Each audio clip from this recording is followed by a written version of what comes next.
औज़ुबिल्लाहि मिनश्शैतानिर्रजीम बिस्मिल्लाहिर्रहमानिर्रहीम। नाज़रीन करम अस्सलाम वालेकुम।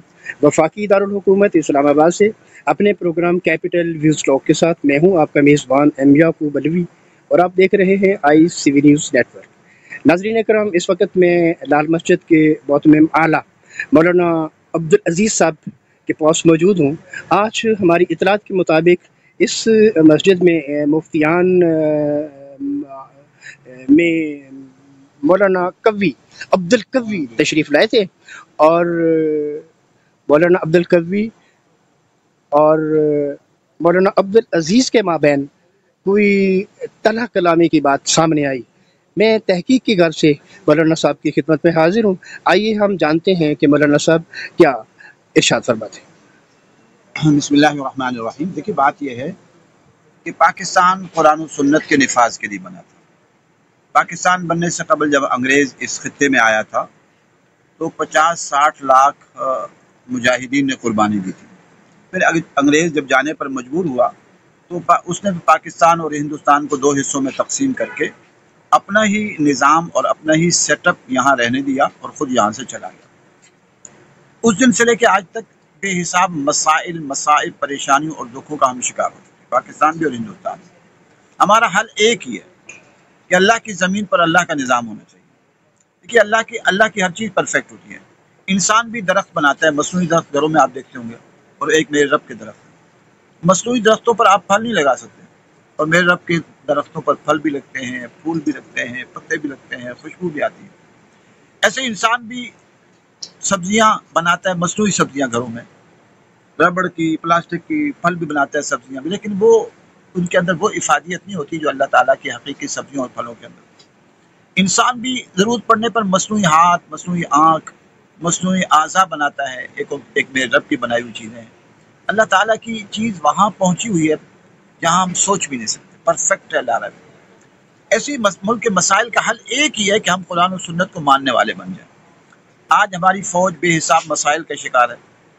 इमरान खान को लाए थे पीपल पार्टी और मुस्लिम लीग के मुकाबले में, लेकिन वो इमरान खान इनके सामने थोड़ा सा डट गया, अगरचे उसमें भी बहुत कमजोरी है उसकी जमात में भी, लेकिन उनके निस्बत उसने मदीने की रियासत की बात कर दी और उसने इय्याका नअबुदु व इय्याका नस्तईन की बात कर दी कि एक अल्लाह की इबादत होगी और एक अल्लाह से मदद मांगी। अब ये तो सबसे मदद मांगते हैं बेचारे, कभी अमेरिका के हाथ पास पहुंचे होते हैं, कभी सऊदी अरब पहुंचे होते हैं, कभी कतर पहुंचे होते हैं, कभी कहाँ कहाँ, हर एक से मदद मांगते होते हैं। नमाज में कहते हैं इय्याका नअबुदु व इय्याका नस्तईन, और यहाँ हर एक से मदद मांगते, इससे हम मसाइल के शिकार।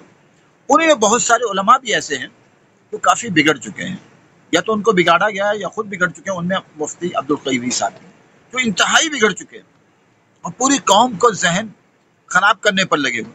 तो जी देखिए जी, आप शादियाँ कितनी ही कर सकते हैं, 4 से ज़्यादा भी कर सकते हैं, ये एक मुत्तफ़क़ा फैसला है, कुरान ने कह दिया है। अब अल्लाह के हुक्म के आगे तो आप कोई कर सकते हैं, लेकिन वो लोगों को तरगीब देते हैं नहीं जितनी चाहो कर लो। और फिर जो है ना अंग्रेज़ी और जो फिल्मी एक्टर हैं उनके साथ मुआशरे, उनके साथ गपशप, ये एक आलिम की शान नहीं है। पहले भी यहाँ आए थे, मैंने उन्हें मना कर दिया कि आप यहाँ ना आए, मसाइल पैदा हुए, लेकिन आज फिर आ गए। तो मैंने सख्ती के साथ तंबीह की कि आप यहाँ से निकल जाएं, अगर नहीं निकलेंगे तो हमारी लड़ाई भी हो सकती है, मैं गोली भी चला सकता हूँ।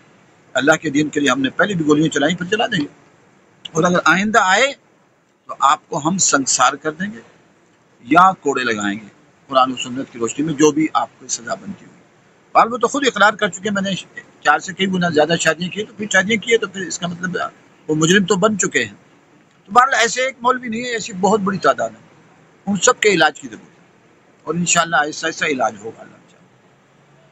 जी बहुत शुक्रिया मौलाना अब्दुल अज़ीज़ साहब, मैं आपका बहुत मशकूर हूँ। नाज़रीन का नाम ये थे मौलाना अब्दुल अज़ीज़ साहब, जो ईमान अफरोज़ बातों से हमारे दिलों को मुअत्तर फरमा रहे थे। नाज़रीन का नाम मैं ख़ुद भी मौलाना साहब की गुफ्तगू का तायद करता हूँ और कायल हूँ, क्योंकि मौलाना कवी साहब कभी शराब को हलाल करार देते हैं, कभी बेशुमार शादियों की बात कर जाते हैं। मैं समझता हूँ कि ये मुफ्तियान کے تقدس منصب کے تقدس کے خلاف ہے.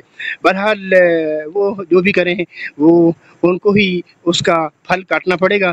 میں ایک دفعہ پھر مولانا عبدالعزیز صاحب کا شکریہ ادا کرتا ہوں. ناظرین کرام، اگر کوئی اور بھی اپڈیٹس سامنے آئے گی تو میں انشاءاللہ تحقیق کے بعد آپ کی خدمت میں پیش کرتا رہوں گا. جب تک اپنے میزبان ایم یعقوب علوی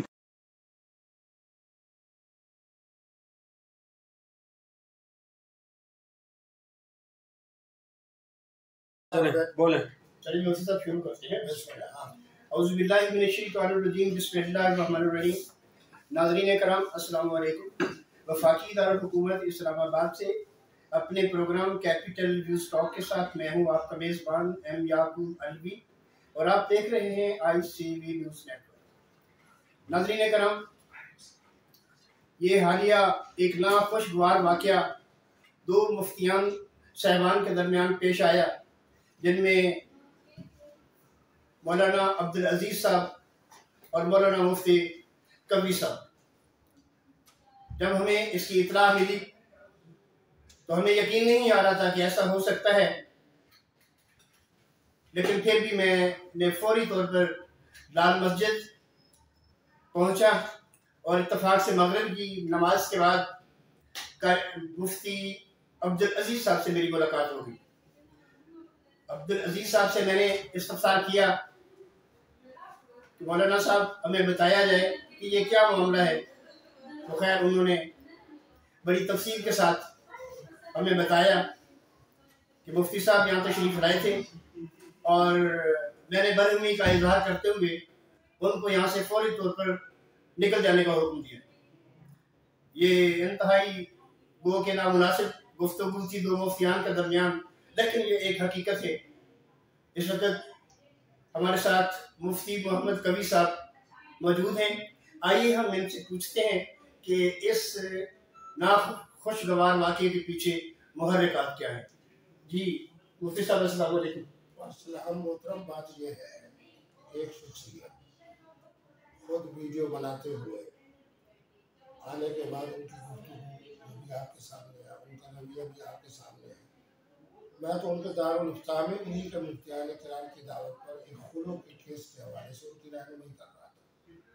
میں اس مسجد میں جب ہالیڈے ہوٹل اسلام آباد میں مضافات میں ہوتا ہوں تو یہی آتی کیونکہ اس میں 1982 سے ان کے والد صاحب کے زمانے سے جب آتا ہوں اسلام آباد میں اور جمعہ کا دن تو یہی نماز پڑھتا ہوں. بڑی مسجد ہے اس لیے، پھر سرکاری مسجد ہے، ان کے والد صاحب بھی سرکاری مسجد ہے، یہ بھی سرکاری مسجد ہے. اب مولانا عبدالعزیز کا کردار بھی آپ کے سامنے ہے، میرا صبر اور حوصلہ بھی آپ کے سامنے ہے.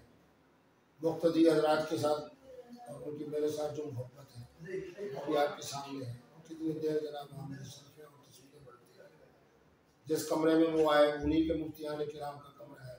15-20 منٹ سے وہ میری خدمت بھی کر رہے تھے، جوس بھی پلا رہے تھے، ان میں گفتگو بھی ہو رہی تھی. بہرحال میں نے تو یہ معاملہ اللہ کے سپورٹ کر دیا ہے. اللہ تبارک و تعالیٰ جانے انہیں کے اپنے مسلک کے لوگ ان پر ڈانٹے بھیج رہے ہیں، ان سے برات کر رہے ہیں، اظہار نفرت کر رہے ہیں. میرے ساتھ پٹھان حضرات جو کہ بہت زیادہ محبت کرتے ہیں، ان کی جو باتیں ہیں میں وہ نہیں بتانا چاہتا. مولانا کا دل دکھے گا. کسی نے کہا کہ اس کو پٹا ڈالو، کسی نے کہا اس کو کمرے میں بند کر دو، کسی نے کہا کہ اس کو اٹھاؤ اور جناب وہ جو پاگلوں والا ہاسپٹل ہے لاہور ادھر بھیج دو. بہرحال میں نہیں کہتا، میں تو ایک طالب علم ہوں، وہ بہرحال مولوی صاحب ہیں اور جناب میرا ان سے تعلق ان کے والد کے زمانے میں ہے. اگر ان کے اندر غیرت ہوتی، شرم ہوتی، حیا ہوتی تو مجھے عمر میں بڑا سمجھتے وہ یہ انداز اختیار نہ کرتے جو انہوں نے کیا. بہرحال اب وزارت داخلہ جانے، سرکاری مسجد جانے، سرکاری مسجد کو ملا جانے، اس کا انداز بدتمیزی جانے، اور اللہ رب العالمین جس کی بارگاہ میں ہم نے یہ صبر کا معاملہ پیش کیا اللہ جانے. مفتی صاحب یہ ہمارے ناظرین کو اس بات کی میرے سمیت سمجھ نہیں آ رہی کہ آخر آپ کا جو تعلق ہے ایک تقدس والے شعبے کے ساتھ ہے جس کو عزت و احترام کے ساتھ دیکھا جاتا ہے. آخر وہ کیا معاملات ہیں، وہ کیا محرکات ہیں جس کی وجہ سے یہ مولانا مفتی عبدالعزیز صاحب نے اتنی برہمی کا اظہار کیا؟ میرے بیٹے وہ تو خود ان کو نظر آ رہا ہے. وہ کہتے ہیں جس نے کہا کہ میں نے 19 شادیاں کی.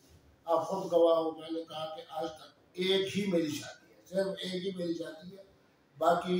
किरदारी से बचने के लिए, गुनाह से बचने के लिए निकाह के बारे में मैंने कहा कि अल्लाह का कुरान कहता है कि 2, 3, 4 और मेरी ज़िंदगी के अंदर अगर 2, 3, 4 निकाह रहे और उनकी तादाद 19 तक पहुँच गई है, इसमें कौन सी शरीक बात की बात है। फिर ये है कि जी तेरी जनाब सलवार, वो तो मैंने सूट नहीं पहना, ये तो मुझे खुश नसीब अहबाब देते हैं, दोस्त देते हैं, मैंने ऐनक पहनी है, टोपी पहनी है, जो कुछ मैंने पहना हुआ है ये दोस्तों की मोहब्बतों की बरकतें हैं। तो माना ये है कि अगर वो समझते थे कि मेरे अंदर शादी के हवाले से कोई गलती है तो मुझसे पूछ सकते थे शादी का क्या मान है और निकाह का क्या मान है। जिस तरह आप लोग बावकार लोग पूछते हैं, मैं बताता हूँ कि शादी ये होती है, निकाह ये होता है, निकाह के बारे के अंदर जो आने वाली पेशकश ये है और एक वक्त में कितने निकाह होते हैं, कितनी तादाद तक रहते हैं, कुरान क्या कहता है। बहरहाल जो कुछ उन्होंने किया है, बाकी आप सवालात उनसे कर ले, मैं तो अब भी अदम में हूँ, उनके बारे में कार्रवाई नहीं कर रहा और इसी एहतराम को देख रहा हूँ उनके वालिद के साथ, मेरे वालिद साहब का और मेरे ख़ानदान का और मेरा है। जी बहुत शुक्रिया मुफ्ती कबीर साहब, आपने हमें टाइम दिया, हमारे नाज़रीन के लिए वज़ाहती बयान भी जारी किया, इसके लिए मैं आपका मशकूर हूँ। तो नाज़रीन इकराम, ये मुफ्ती कबीर साहब की बराह रास्त आप गुफ्तगू सुन रहे थे जो 2 मुफ्तियान के दरमियान हुई। मौलाना मुफ्ती अब्दुल अजीज़ साहब से भी मेरी मुलाकात हो गई, मौलाना मुफ्ती कबीर साहब के भी मैं इस वक्त पहलू में मौजूद हूँ। अब इस सूरत हाल आगे चलकर क्या रुख इख्तियार करती है उसके बारे में कुछ नहीं कहा जा सकता। अगर इसके बाद कोई दोनों मुफ्तियान की जानिब से पेशरफ्त होती है या अफ़ाम तफ़हीम का मुज़ाहरा करते हुए सुलह सफाई का मामला पेश आ जाता है तो उसकी भी अपडेट्स आप तक पहुँचाएंगे। जब तक अपने मेज़बान एम याकूब अलवी और हमारे मुअज़्ज़ज़ मेहमान जनाब मुफ्ती कबीर साहब को इजाज़त दीजिए। जब तक के लिए अल्लाह हाफ़िज़।